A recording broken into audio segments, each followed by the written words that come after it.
Olá, meus queridos, sejam bem-vindos à disciplina de Psicologia aplicada ao Direito, neste dia 3 de março de 2021, turma UFES, terceiro período, alguns terceiro, alguns quarto, alguns quinto, né? Mas estamos em bastante pessoas aqui na turma.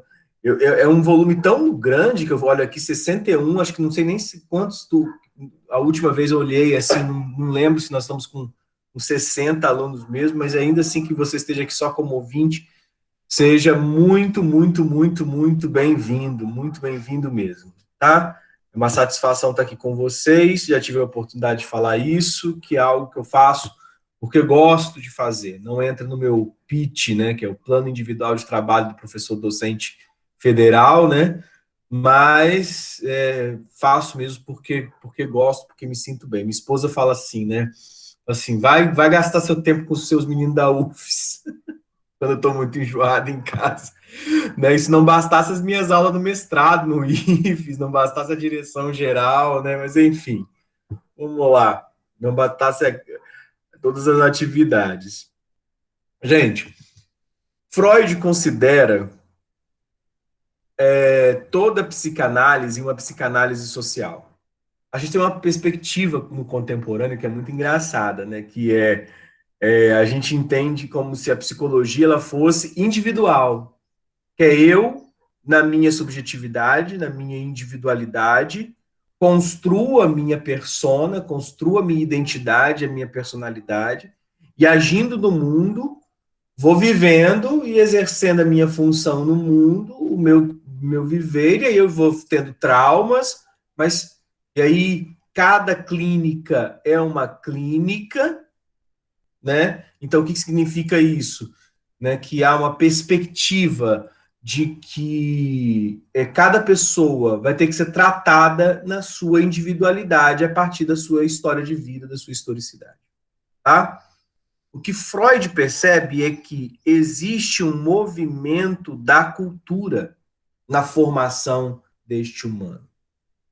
Inclusive, um dos maiores críticos da teoria freudiana, que é o antropólogo Malinowski, vai estudar tribos na Polinésia e vai perceber que essas tribos não passariam pelo complexo nuclear de neuroses, não passaria pelo complexo de Édipo, porque não tem uma estrutura familiar clã patrial.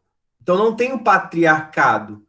Se a sociedade então se configura de outro modus operandi, com outro funcionamento, com outro sistema lógico de operação, né, a teoria freudiana não valeria, né? É claro que Freud não dá conta disso, ele não percebe isso e entendia então que toda a cultura era como se fundamentasse em uma estrutura. Mas hoje nós já sabemos que essa estrutura patrial, né, essa estrutura familiar, essa estrutura das relações é uma estrutura muito mais provocada na estruturação da consciência e, obviamente, da normalidade da loucura do Ocidente, porque locada numa lógica ocidental.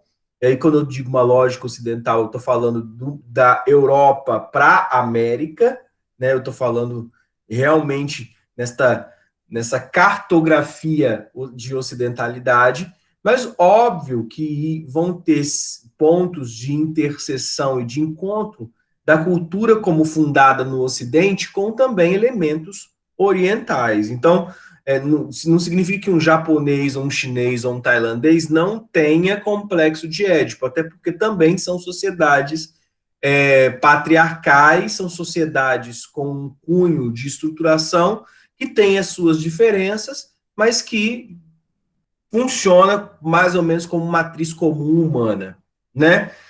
Não dá para se falar de uma natureza humana que nos serve a todos de igual modo, apesar de que eu defendo que a parte genética, e aí gosto da leitura de Antônio Damasio, gosto da leitura de Steve Pinker, gosto da leitura dos psicólogos de cunho evolucionista, que juntam elementos da genética para estruturar essa personalidade também, até porque psicossomase, por exemplo, está inteiramente relacionado com uma construção fisiológica, né? Então, entendo nesse sentido, mas não compreendo que são apenas os elementos biológicos, orgânicos, genéticos que fundam um indivíduo. Este indivíduo que nós estamos falando aqui, ele é um indivíduo corpo, um indivíduo natural, um indivíduo com uma essência originada nos seus genes, né, na sua genética, mas é, ao mesmo tempo, um sujeito sócio-histórico que se funda em condições de aprendizagem, empiricamente se relacionando com o mundo, e com uma vivência da temporalidade e da sua vida como destinação. O que significa isso? Vida como destinação. Que ele, então, se coloca nós, enquanto sujeitos, dentro da história da humanidade e vivemos num tempo e que, se nós tivéssemos nascido em outro tempo, seríamos outras pessoas. Se tivéssemos nascido de outros pais, seríamos outras pessoas. Né? São o que os existencialistas chamam de Dasein, né? Heidegger traz esse termo, né? Que é o ser aí, é o ser no mundo, é o ser lançado no mundo, poroso no mundo, circunscrito ao mundo, né? Então percebam, falar que nós seríamos a mesma pessoa se nós tivéssemos sido criados pelos mesmos pais é uma inverdade. Porque essas condições de vida da família, da comunidade, da língua, estruturam a nossa atividade mental. Inclusive, pensar em português é diferente de pensar em inglês. Então, se eu tivesse nascido numa comunidade germânica no interior da Alemanha, certamente, mesmo tendo a minha genética, eu experienciaria a cultura de maneira diferente, eu simbolizaria o mundo por um complexo de linguagem diferente, então eu seria outra pessoa. Eu poderia ter o mesmo nariz, eu poderia ter a mesma aptidão ou predisposição para doenças gastrointestinais, mas eu seria outra pessoa, tá? Então, essa visão de mundo que precisa ser colocada aqui, né? Que nós somos seres ao mesmo tempo que fisiologicamente locados numa genética, numa essência genética, nós somos seres histórico-culturais e somos, né, circunscritos ao mundo, a um tempo, à unidade familiar e, obviamente, ao todo da cultura, agora já voltando para o Freud, que vai nos provocar síndromes, neuroses, enfim, uma estruturação da personalidade própria dessa civilização ocidental, própria da maneira como essa cultura se organiza. Tá? Então, vamos entrar então no texto do mal-estar na civilização. Primeiro, para falar de mal-estar, significa que, né, viver na sociedade não é um jardim do Éden. Né? As metáforas de expulsão do jardim do Éden no Gênesis já mostram para nós que há uma ideia de pecado original. Nós somos marcados, traçados, circunscritos a uma ideia, né, de pecado, ou uma ideia de que nós somos castigados, ou viver em sociedade já é uma expoliação, né? Já é um sacrifício. Né? Então, quando fala de mal-estar na civilização, nós estamos já percebendo que existe algo de ruim em ser civilizado. Isso por quê? Porque no momento em que Freud escreve esse texto, se nasciam grandes odes, né, grandes textos em defesa da vivência em sociedade, né, como uma antinomia ou como um reflexo, né, da cultura do século XVIII, do iluminismo de Rousseau, que dizia que a sociedade era algo, né, que pervertia o bom selvagem. Vocês lembram desse texto, né, do último aí dos contratualistas aí, né, quando o Jean-Jacques Rousseau, às vésperas da Revolução Francesa, começa a falar sobre o Emílio, né, e sobre como nossa sociedade encuca uma problemática. Ele faz, obviamente, Rousseau não é um desempolgado da civilização, né? Essa visão negativa que ele tem da civilização não faz ele um iludido. Quem lê Rousseau, né, ele percebe que ele faz uma defesa dessa civilização humanística, dessa cultura da revolução, da necessidade, né, de ter uma sociedade, só que ele entende que, né, essa sociedade traz coisas positivas e, ao mesmo tempo, coisas negativas, porque o meu desejo esbarra no desejo do outro, né? E aí, então, a gente se estrutura enquanto uma comunidade que compete, né? A gente tem um sistema de competição sendo colocado na nossa sociedade, né? E aí, então, pós-Rousseau, começa, então, uma série de textos, né, no século XIX, e Freud é um homem do final do XIX, início do XX, né?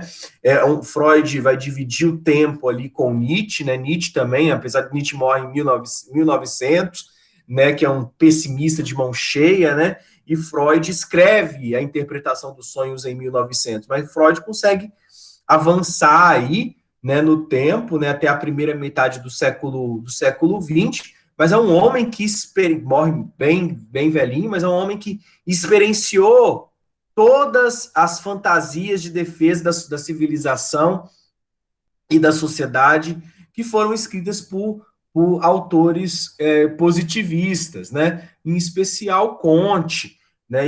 E a influência do positivismo no século XIX vai ser muito grande, né? A perspectiva de que a sociedade deveria ser defendida, né? E Freud vê isso e coloca, opa, temos que fazer uma reflexão sobre isso, tá? Vamos lá. O homem primeiro, em relação aos animais, ele é diferenciado já no início do texto por Freud por conta da civilização. Então, a civilização é aquilo que para Freud nos humaniza ou nos permite sair da categoria da ânima, do ânimos, e adentrar um outro universo, que é o universo da humanidade. Então, nós temos uma identidade. Essa identidade é uma identidade fratrial, né, de frátria mesmo, de clã fratrial, de que nós nos unimos em uma sociedade enquanto humanos, tá? Só que nós carregamos um componente coletivo e complexo que vai designar, por conta dessa civilização, o nosso lugar diferenciado no mundo. Então, nós seríamos, então, diferentes dos animais porque somos culturalizados. Culturalizados. Quando Freud está falando de civilização, na verdade, ele está falando de cultura. O nosso modo de vida vai ser, então, designado por nossas próprias vontades, porque Freud não rasga o seu texto, os seus textos. Nós somos constituídos por nossas escolhas, mas essas escolhas, essas vontades, os nossos traumas, as nossas atuações se dão num ambiente, em ambientes variados. Ambientes familiares, ambientes temporais diferenciados. E aí, então, com isso, com essa vivência histórica, nós vamos nos afastando da nossa natureza instintiva, dos nossos instintos mais animalescos. Desse modo, então, o que acontece é que civilização vai se tornar um conceito, a cultura, ser humano, como um dominador da natureza. Nós dominamos a natureza. Mas aí uma frase clássica do Freud: o homem não é senhor na sua própria casa. Inclusive, alguns autores colocam que essa é uma das grandes crises do narcisismo humano. Por quê? Nós tivemos uma revolução que é chamada de Revolução Copernicana, Copérnico, né, ao dizer assim, olha, gente, vocês não moram no centro do universo. Isso aí que Ptolomeu disse do geocentrismo não vale. Nós moramos num planetinha que gira em torno do Sol, com outros planetas muito maiores, e aí que foi aumentando, então, o universo ainda, né? Nós moramos, inclusive, num universo bem à periferia do universo mesmo, né? Então, o que acontece? Isso foi um choque para o homem, né? Ele queria ser entendido que Deus tinha lá feito um boneco de barro, e o próprio Deus soprou em cima do bonequinho, e aí, beleza, você está vivo porque o sopro, o ruá, né, o Espírito de Deus se manifesta em você. E aí, de repente, você se vê ali com Copérnico morando num planetinha em volta do Sol. Isso é uma crise narcisística. Depois vem Darwin, dizendo o seguinte: olha, a gente é a melhor espécie, a mais evoluída. Aí o Darwin começa a falar assim: não é bem assim, não. Nós temos uma carga genética muito próxima aí dos outros animais, são detalhes genéticos aí, nós passamos por um processo evolutivo, todo mundo, seja fungo, seja planta, seja bicho, gente, passa por um processo evolutivo, né? E aí vem Freud dizer mais uma no narcisismo humano. Olha, o homem acha que domina muita coisa, mas não domina nem a própria casa. O que significa não domina a própria casa? Não domina totalmente a sua atividade mental. Nós somos circunstanciados a uma parte que nós exercemos controle, nós afastamos dos animais, então dominamos o nosso viver, mas parte nós não dominamos, que é o nosso inconsciente, e isso então faz com que a cultura exerça então o papel de regulação das conduções ou das relações humanas. Sem cultura, nós estaríamos, então, vivendo o estado natural robesiano. De todos contra todos, do homem como escravo de suas próprias vontades, e aí, então, homem lúpulos, o homem como lobo de si mesmo. Né? O homem como agressor, né? E como o homem natural robesiano, né? O homem como aquele que é prisioneiro das suas vontades. E aí Freud vem falar assim, olha, esse homem robesiano, não importa se bom como Rousseau ou mal como em Hobbes, mas esse humano primitivo, ele se afasta da sua condição de primitividade por intermédio da entrada na civilização, por intermédio da entrada na cultura. Tá? E aí, então, aos poucos, eu vou substituindo as ordens naturais, que é um texto que Freud vai estar ligando o trabalho do mal-estar da civilização com outro texto, que é o Totem Tabu, né? E aí, então, vai estar mostrando para nós que nós saímos daquela ordem primitiva em direção da ordem natural para e em direção à cultura. Tá? No Totem Tabu, né, um texto que Freud escreveu em 1921, ele descreve uma metáfora que é a da horda primeira. É como se tivéssemos lá, né, os homens pré-históricos, né, os hominídeos, vivendo naquela civilização pré-fratrial, né, mas enfim, uma estrutura clânica, né, mas ali numa grande família em que não havia ainda nós estávamos mais próximos, a leitura antropológica, né, das hordas, dos chimpanzés, enfim, dos macacos, né, em termos de evolução cultural, e que não existia uma ideia de esposa e marido. Não havia ainda monogamia, né? Então, os filhos hominídeos não tinham as mulheres, porque as mulheres eram do macho alfa, né? As mulheres, as fêmeas, não dá bem falar mulheres e homens nesse momento ainda, né? Mas que então, os machos, então, um grande pai reinava, que era o macho pai, e ele então detinha o controle sobre as fêmeas, até o momento em que um de seus filhos, né, vai se rebelar contra o domínio do pai e vai matar o pai. Vai convencer os irmãos a matarem o pai, né? E aí então eles vão destituir o pai para acessar as fêmeas, né? E aí vai surgir um novo macho alfa e tal, tudo mais. Segundo os antropólogos, e esse mito da horda primeira instituído por Freud, né, porque na verdade nós estamos falando de uma metáfora, a gente não sabe, não tem história para falar, foi assim que aconteceu, né? Mas a gente tem indícios antropológicos de que nós, no início da estruturação da civilização, né, nós vivíamos nesse sistema de patriarcado de uma grande figura masculina reinante, e que os filhos, então, provocariam o parricídio, né, o assassinato desse pai, né, e que retomariam a horda, né, tomariam poder na horda. Né?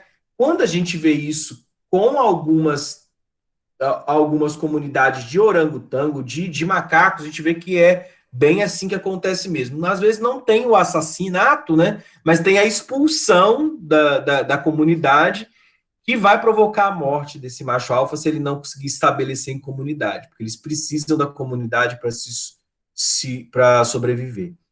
E esse, então, segundo Freud, parricídio, né, a morte desse pai, provoca uma organização social que vai dar origem à nossa civilização e à nossa cultura.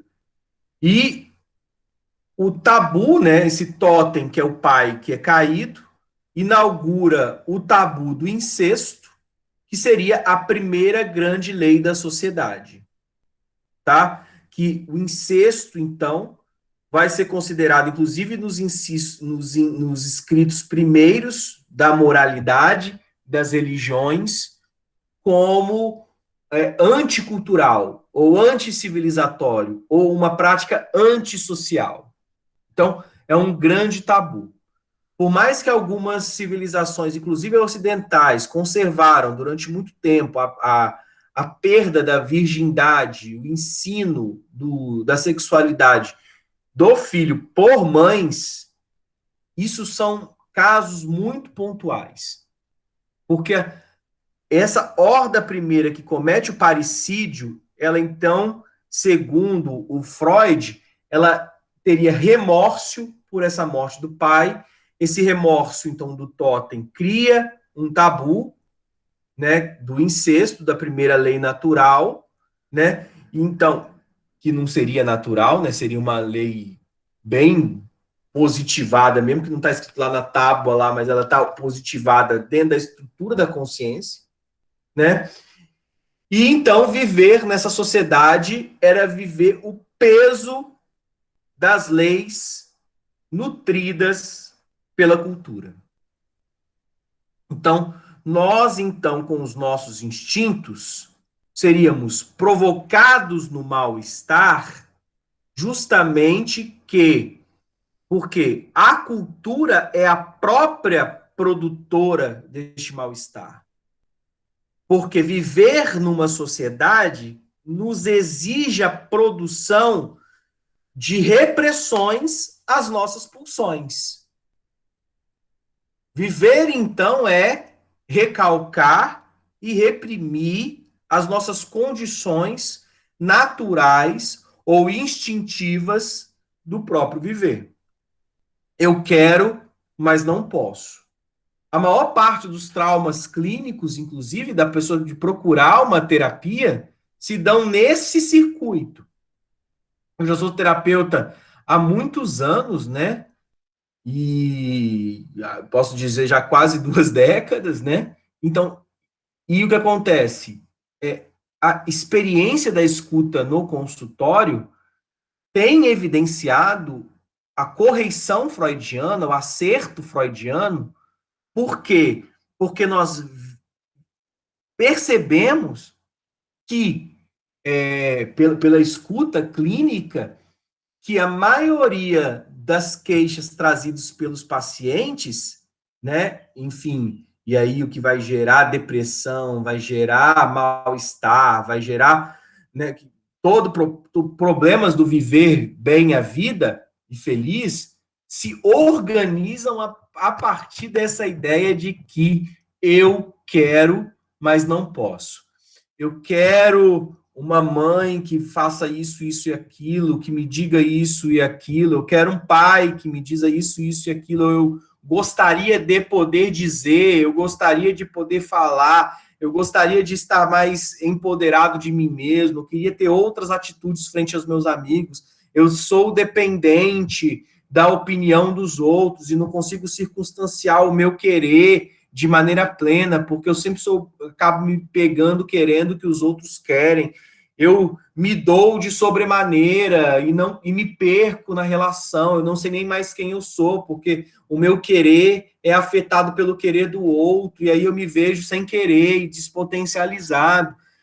Eu me vejo, percebe que eu estou trazendo aqui falas clínicas que evidenciam para nós justamente que o que nos causa mal-estar é não fazer tudo aquilo que nós queremos.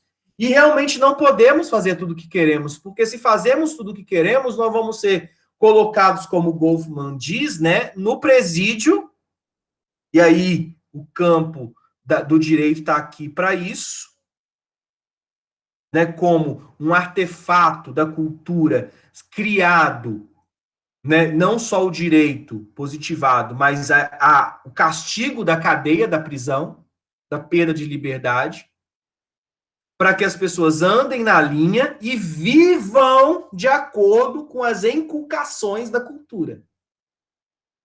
Então, o direito se manifesta, então, como um artefato da cultura, um aparelho, o Althusser vai chamar de um aparelho ideológico de Estado, que vai, então, fazer com que funcionem os superegos.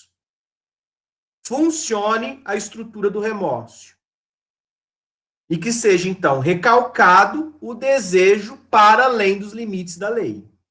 Só que existem leis que são positivadas num código, numa lei complementar, enfim, na Constituição, e leis que não são parametrizadas por essa ordem de um legislador, mas são parametrizadas na lógica de um legislador da cultura. Exemplo, não posso pegar a mulher do próximo, ter uma amante. Por quê? Porque a monogamia, ela é, para além de um artefato positivo do direito, é um artefato da moralidade. Então, nós temos vários artefatos, várias leis que são, na verdade, circunscritas à ordem moral. Né? A honra, a ordem, né? O respeitar o pai, né? O que escapa à nossa lei ordinária vai estar nos 10 mandamentos do Moisés, né? Ou vai ser tomado conta por outra categoria do direito, que é o direito, né, nas religiões, a perspectiva religiosa, né? Inclusive, o próprio texto do Mal-Estar da Civilização vai mostrar que o direito é, na verdade, o substituto racional da ordem religiosa. Émile Durkheim, um grande sociólogo, já dizia que nós criamos a religião para manter represado, e na mesma linha do Freud também fala isso, mas no próprio Mal-Estar da Civilização, para manter organizada essa condição cultural de vida em sociedade. Né? E a gente vai, então, abrindo, segundo Freud, mão de nós mesmos, abrimos mão da essência humana e vamos sacrificando essa essência, né, dionisíaca, do ponto de vista nietzschiano, né? Nós vamos abandonando essa essência dionisíaca e vamos, então, gerando sequelas como, a redução da agressividade, né, como a diminuição da vida sexual, e esses dois apontamentos vão ter consequências diretas no viver em sociedade, né? Como a redução da agressividade? Nós temos uma aptidão, uma inclinação natural para agressividade e até para selvageria, tá? Não adianta você falar que você é pacífico, que você é bonzinho, que você é maravilhoso. No final das contas, né, nós temos em nós uma agressividade natural, porque se você não pratica certos apontamentos de agressividade, né, válvulas de escape da sua agressividade, você pelo menos gosta de assistir, né? O ser humano naturalmente gosta de uma confusão, né? Gosta de um barraco, gosta de ver as coisas emboladas. A gente fala igual aquele cara que fala, ser humano é o capeta mesmo, gosta de... A gente tem uma afinidade com o mal feito, né? De ver mesmo a coisa, o circo pegando fogo, né? E o que acontece? Para viver em civilização, as pessoas disseram para nós assim, bem apolíneamente, né? Voltando para o Nietzsche, né? Dionisíaco, né? A impulsividade, e apolíneo, né? O controle, a retidão, a métrica, né? Do bem viver, né? O equilíbrio, né? Seja equilibrado. Inclusive, quando a pessoa fala comigo isso, né? Não te dá, deixa puto, se isso já aconteceu com você, né? A pessoa fala assim, você tá ali nervoso, não sei o quê, a pessoa fala assim, fica calmo. Aí você fica, puta que pariu, né? Que eu vou ficar calmo, né? Não quero ficar calmo, tô transtornado, entornado, ó, transtornado. Eu tô tornado outra coisa aqui, eu tô aqui me vendo no meu momento de transbordar o copo, e a pessoa me pede calma, aí fala assim, fulano é um desequilibrado. Então, a nossa cultura ensina isso, a sermos equilibrados, a sermos bonzinhos, estarmos andando na reta, seguimos a moral, olha que beleza. Tal. E, gente, isso tem um custo psicológico. Porque quando eu não digo o que eu tenho que dizer, quando eu não tenho que estourar quando eu preciso estourar, isso tudo vai ser cobrado para mim a nível inconsciente. Isso vai se manifestar no meu corpo, vai se manifestar na minha psique de alguma maneira. Tá? Né? E aí fala assim, não, você tem que pensar antes, né? Você tem que ser racional, seja calmo, racional e equilibrado, né? Aí eu posso dizer para você, ser só calmo, só racional, só equilibrado, quer dizer, só andar na linha. Se você anda na linha, você na verdade é o quê? Você é um, né? Anda só na linha, é um trem, né? E nós somos outra coisa para além disso. Nós podemos ser tudo isso, tá, gente? Mas isso é um dos mal-estares que a cultura gera em nós. Porque tem um preço. O outro preço é a diminuição da vida sexual, né? Que a gente possui impulsos sexuais que vão se manifestar, né, primeiramente na psique. E aí o que acontece? Vão ter regras, mandamentos que vão falar assim, né, que a liberação desses instintos não é possível, que os impulsos sexuais devem ser controlados, e aí então todo indivíduo passa a se constituir a partir disso como um inimigo natural da civilização, porque eu não posso exercer eu tenho que exercer até a minha sexualidade dentro de uma maneira que é circunscrita àquilo que a civilização disse, a cultura disse que tem que ser. Tá? Vamos pensar o seguinte, gente. Sexo oral era considerado, por exemplo, uma perversão até o início do século XX. Era um tabu. Depois nós tivemos uma revolução sexual na década de 60 e 70 que começou a organizar o sexo oral como uma parte importante, inclusive agora a gente chama de preliminares, né?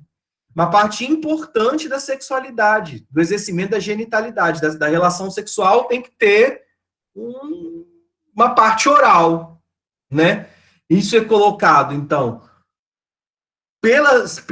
pela cultura, e isso vai aparecer na onde? A cultura se manifesta onde? No cinema, nos meios de comunicação, na revista, na antiga banca de jornal. Aí as menininhas lá compravam lá a revista Capricho, não sei o que, falava assim, como dar um beijo, nananã, nananã, e trazer o seu namorado. E aí você fala assim, James, isso é uma grande bobagem, porque eu sempre achei isso bobo. Mas, gente, é assim que a cultura vai criando a sua catequese daquilo que pode, daquilo que não pode, daquilo que é desejável e daquilo que não é desejável. Obviamente que é pela comunicação, é pela televisão, é pela rádio, é pela revista, é pelas pessoas falando na mesa de boteco, que vão construir suas representações sociais. É ali que a gente fala, aconteceu isso, que eu peguei assim, que o menino fala, que a menina fala, aconteceu isso, foi bom, não sei o que. Ah, você não! Ah, mas você é boba, e não sei o que, você é bobo, papapá, tem que fazer assim, assado, frito, cozido. Então, e aí foi colocado, então, regramento em tudo. Eu tenho que ser equilibrado, né, do ponto de vista da nossa agressividade natural, eu tenho que ser racional, e eu tenho que ser pervertido, mas nem tanto. Tem um grau de safadeza que é esperada, né, que tem que ter uma safadeza, porque se não for, aí é bocoió, é besta, é bobo, não é gostoso. Então tem uma... E, gente, isso é muito louco, né? Porque não tem uma régua que vai medir, né? Tipo assim, você tem que ser, né, tantos por cento de safado, porque se você for safado demais ou safada demais, aí você vai ser não sei o quê, vai ter o outro nome, né? Você vai ser, né, galinha, piranha, puto, sei lá, tem uma questão ali que pode, né? Uma coisa ali meio catra, né? Da coisa, né? Não pode chegar ao nível catra, né, de vida idiosa, né? De vida no id, né? O Catra colocava lá na sua canção, né? Mas o tal do preconceito e do conceito de moral não permite que as gatinhas pratiquem o bacanal. Bacanal. Tal. E, gente, isso é uma grande filosofia contemporânea. Eu fico até com vergonha, né? Eu lembro que essas coisas estão gravadas. Você pode chegar lá com...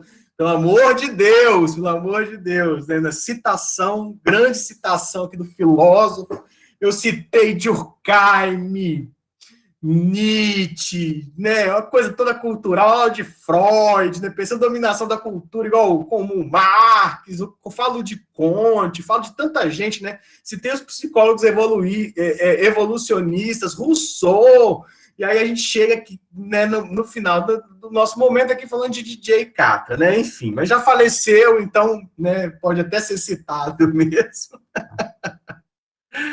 Terrível, terrível, né? Mas então, por conta dessas repressões, todo indivíduo é um inimigo natural da civilização.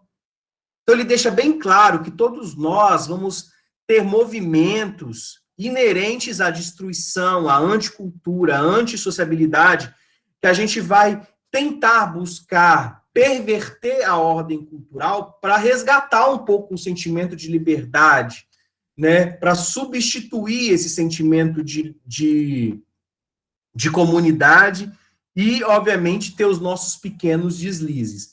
Viver, então, também exige de nós, em nossa vida psíquica, alguns deslizes, né? É o dia que você foi para a festinha da turma que você bebeu demais, e falou, e gritou, e chamou não sei o quê, e são os pequenos deslizes que a lei positivada nos permite que nós vivamos. Que você chegou na festa e você brigou, e falou umas verdades, e você entornou. Porque o que acontece é que a nossa cultura, na verdade, quer que a gente sempre fique recalcado e retraído dentro de nós mesmos. Algumas religiões vão fundamentalmente se estruturar a partir dessa ordem. E para alguns vai ser muito bom, porque o cara lá bebia demais, aí mudou para a religião e parou de beber, e aí foi lá e começou aquele dinheiro que ele gastava com cachaça, ele começou a colocar leite em casa e aí rebocou a parede. Isso é muito positivo. Isso é positivo. Vale até 10% do salário, se você for pensar. Vale pagar o dízimo para ter essa mudança aí circunscrita de uma ordem moral possível. Tá? Agora, existem pessoas que vão estar fechadas a vida toda na impossibilidade do desejo, na impossibilidade do sentir, na impossibilidade de você ir além. Por quê? Não pode se tocar, porque é pecado. Não pode falar, porque é pecado. Não, quer dizer, existem maneiras de adentrar ou de viver essa cultura nos seus mal-estares. Tá? E aí, óbvio, né? Aquilo que é, olha, a gente guarda essa, hein? A máxima do dia aqui. Aquilo que é guardado demais tem coisa ali. Aquilo que fica escondido demais, lá dentro do porão, lá sendo exorcizado, tendo que ser exorcizado a todo momento, tem coisa ali. Tem coisa ali. E é triste. Porque eu não estou falando só da ordem da sexualidade, não, mas tem gente que vive uma vida inteira de infelicidade dentro do armário. E isso é triste. Né? É óbvio que a gente está falando que ficou conhecido isso de sair do armário, né? Por conta dos homossexuais. Mas dentro do armário tem gente, não só por conta da questão da sexualidade, mas vive ali dentro do armário porque não pode desejar, não pode pensar fora da casa. Inclusive faz o curso que o pai quer. Quantas vezes a gente tem que lidar com isso? A pessoa está totalmente infeliz lá no curso de engenharia. Está totalmente infeliz aqui no curso de direito, mas está tão dentro do armário. E mais triste, foi aprisionado pela própria família dentro daquele armário. Aí passa 5 anos fazendo curso, 5 anos exercendo, 10 anos exercendo, 15 anos sendo infeliz. Aí você entende, porque tem. Você vai no médico, o médico não te toca, não faz uma anamnese correta. Você tem lá o professor que não gosta de dar aula. Nunca vi isso, professor que não gosta de dar aula. Ah, não, professor, tem muito professor que não gosta de dar aula, tem policial que não gosta de policial, tem ser policial, tem médico que não gosta de ser médico, tem advogado que não gosta de ser advogado, tem funcionário público que não gosta de ser funcionário público, tem empresário que não gosta de ser empresário. Óbvio que vai ser uma bosta essa pessoa. Ela tá infeliz, não tá fazendo aquilo que gosta. Tá gastando a sua vida ali em viver as repressões sociais, tá gastando a sua vida em ser aquilo que ela não tem condição de ser. Outro texto que o Freud trabalha essa questão é O Futuro de uma Ilusão, que mostra esse homem resignado em relação à sua própria natureza. E que vai, dentro dessa guerra pessoal ali, causando doenças, vivendo doenças, guerras, para tentar fazer as pazes com essa condição aí do bom viver. Então, inclusive, no Futuro de uma Ilusão, Freud coloca que a guerra é algo que o homem cria para justamente dar vazão a esses o mal-estar da civilização, que aí seria o lugar ímpar que nós mostramos para nós mesmos que nós somos humanos.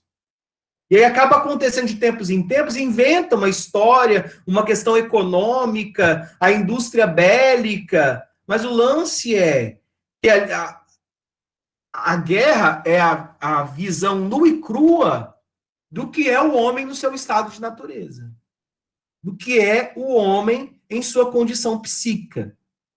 E aí, então, Freud vai trabalhando a questão da imagem do conservadorismo proporcionada pela religião e as rédeas, né, comportamentais que vão sendo geradas por isso, porque nas religiões, então, o pai volta,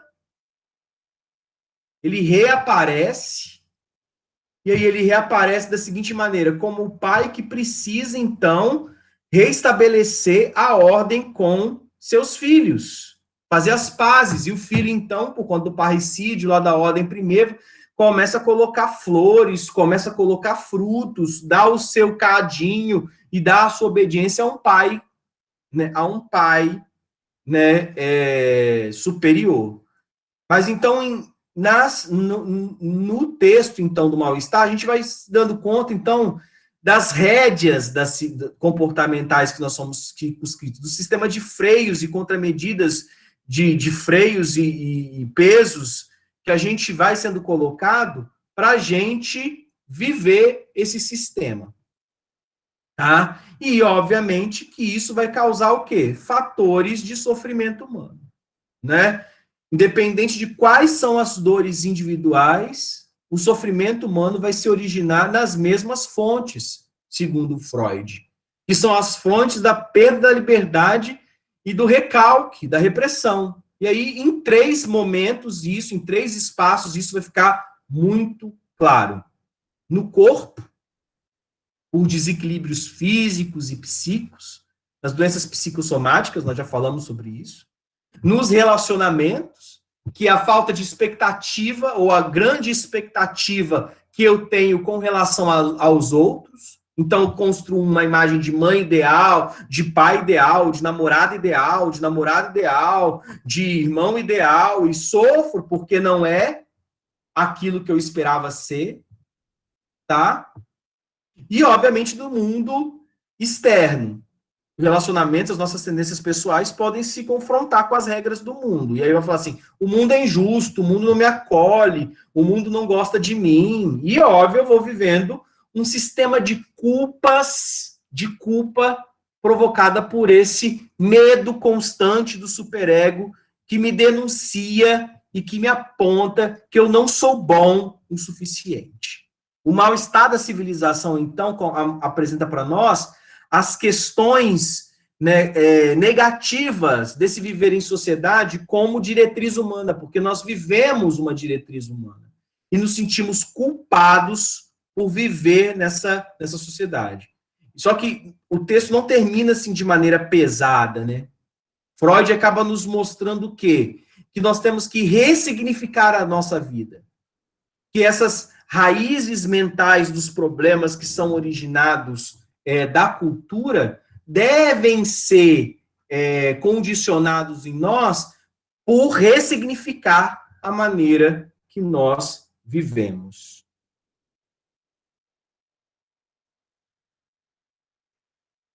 Rapidinho. Tá? Aí a Manuela pergunta: e qual a relação entre os crimes e o narcisismo? Né? O mito de Narciso, Manuela, mostra o quê? Um ensimesmamento, né? Uma paixão orgulhosa por aquilo que se é e que a pessoa se afeiçoa para além do mundo em si mesmo. Tá? É possível fazer uma relação com crimes e narcisismo? Mas é possível fazer uma relação de narcisismo com várias outras coisas. Mas então, o que seria um crime? Quando a pessoa deixa de ver o mundo, escolhe então romper a ordem cultural e civilizacional. É como se desse um fora-bolas na lei e fala assim: foda-se, eu vou viver aquilo que eu desejo. Só que não é só a condição narcísica que impulsiona isso, não é só esse ensimesmamento, porque o ensimesmado ainda tem culpa, ainda sente a culpa, né? Né? Alguns crimes já vão para a ordem do psicótico. Quando não há mais culpa, não há mais arrependimento, há só um querer romper com essa ordem estabelecida. Mas sim, o narcisismo, como enquanto, então, um ensimesmamento, é uma negação do mundo. E se eu nego o mundo, eu posso provocar no mundo aquilo que eu desejar. Crimes, né? Ou outras irrupções, ou outras questões que vão negar o mundo. Obrigada, professor. De nada, Manu. Então, gente, viver, no final das contas, tem os seus pesos. E todo mundo aqui sabe, então, como na música, a delícia que é ser o que é, porque é uma delícia ser aquilo que somos, e ao mesmo tempo a tristeza de ser o que é. O peso de ser como cada um é. Tem coisa boa, coisa ruim. Quando tem mais coisa ruim que coisa boa, a gente fica assim, opa, você não está olhando para o lado certo do copo. Mas, assim, viver tem essa ambivalência, tem essa condição, essa dupla condição do existir. É isso, gente! Hoje vamos terminar um pouquinho mais cedo, não vamos até as 10. Inclusive, eu tenho a abertura agora de um evento, estava mandando mensagem justamente para isso, que eu vou abrir uma mesa aqui do evento no campus. Mas consegui terminar o texto, né? Consegui terminar o conteúdo aí. Agora vocês já estão aptos a fazer aqueles exercícios lá. Inclusive, o último é o que eu mais gosto, a última pergunta que eu coloco sobre o Dostoiévski, que é uma reflexão bem bacana, porque Os Irmãos Karamazov foi construído, é um texto construído a partir da ideia de 3 irmãos e as suas memórias e a sua relação com o pai. Né, e eu pego um trecho de Dmitri tirando praticamente um escárnio de Alyosha, né? Alyosha é o filho mais novo que era monge, e Dmitri, né, é o personagem principal dos irmãos Karamazov, é o irmão do meio, e ele tem toda uma relação mesmo apontando para um lado mais negativo, mais, então, niilista de mundo. E aí, então, começo a pensar sobre por que viver a ordem do pai? Por que viver segundo o desejo do pai, o fantasma do pai? E o fantasma do pai Karamazov é o grande, talvez o maior do que o próprio Dmitri, né? É o grande personagem, né, deste livro. Pensando que a nossa cultura retoma esse tema muitas vezes. Para quem aqui, para terminar a aula mesmo, porque eu já estou atrasado 5 minutos, é o seguinte: pensem em Hamlet, né? Hamlet é todo construído em cima, né, do peso de ser filho de um pai que ele se culpava por ser responsável pela morte. E aí, então, de Hamlet, nasce a pergunta da ontologia fundamental, que é ser ou não ser. Eis a questão. Ser ou não ser, eis a questão. A gente se vê na próxima aula, então. Grande abraço a todos e todas. Muito obrigado pela presença de vocês. Até. Tchau, tchau. Professor, coisa rápida. Só para informar o senhor, no período de matrícula, agora que a gente passou aí, a minha matrícula não foi feita. Avisou lá que tinha acabado as vagas e eu não consegui fazer a matrícula. Eu estou correndo atrás agora com o pessoal lá e para poder fazer parte, né, da turma de novo. Aí eu estou informando o senhor, se por acaso não aparecia alguma coisa, alguma informação minha para o senhor aí, estou correndo atrás disso aí. Assistiu? Beleza. Larissa parece que escreveu aqui também que teve o mesmo problema. A gente pode pedir a matrícula, e se for possível, tiver lei, for possível fazer essa matrícula, para mim, tá muito de boas vocês se matricularem. Se não tiver como, se vocês quiserem participar, é um momento bom para vocês participarem e não conseguirem fazer a matrícula, a gente pode pensar algum combinado. Vocês faz a disciplina agora, assiste as aulas agora, faz os exercícios agora, e qualquer coisa no semestre que vem eu lanço a nota. Positivo, professor. Beleza, então. Valeu, gente. Tchau, tchau. Fiquem bem. Tchau, tchau.